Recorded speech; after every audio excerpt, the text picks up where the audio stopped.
देखिए कौन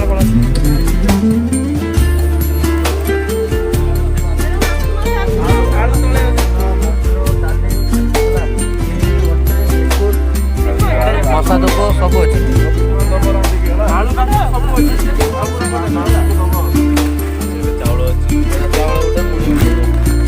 मुड़िया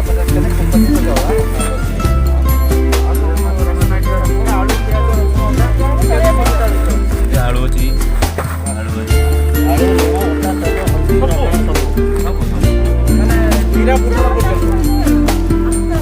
गोटे मस राशन पाइले मौसी है कौन खुशी तो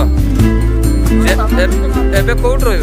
सान पो पाखे रही भंगा रही नहीं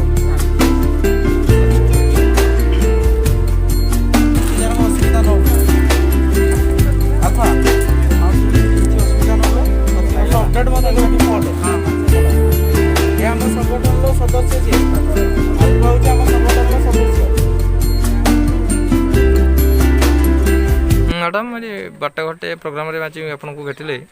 कौन आसते आज आम खबर पाइलु जे एटा पणपणा गाँव से जड़े चंपामणि मंडल बोली जड़े मौसी अच्छा जे गोटे एमती घरे रोचे से घर भुसुड़ी पड़ा अवस्था जड़े गाँ पिला खबर देले आम आसिक पहुँचलु आसिक देखलु जे से घर रहा अवस्था नहीं पूरा कांथ गुड़ा बतुरिक रही चाल भी ना तेणु आम पचारि बुझिलु तांकर दुई पुओ अच्छा जो मैंने कि अलग रुहति मौसी निज इच्छा ही अलग रोच आज आम बुझाइया पर से राजी हेले सान पुओ पाखे रे आम संस्था तरफ आम मासक पूरा राशन देकी गलु आ प्रत्येक मास एमती राशन दबु बोली आम प्रतिश्रुति भी देलु लुगापटा भी दिज्व से प्रतिश्रुति भी दिहूँ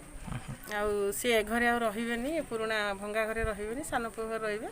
तापर दी भाई मिसिकी से जगटा को परिष्कार करी से मौसी इच्छा से स्वतंत्र भाव में रे पुओं उपर निर्भर करेंगे तो घरटे करदे जानते जानते जानते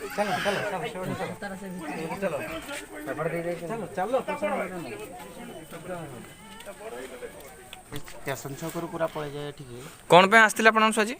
आमे आसलु से मौसी आम पाखर गोटे अली करते जे मुझे परिस्थिति रही मत कि मानने साहय कर आम आसलु खंतापड़ार जगन्नाथ ग्रुप ऑफ ओडिशा बालेश्वर शाखा तरफ आम आसचु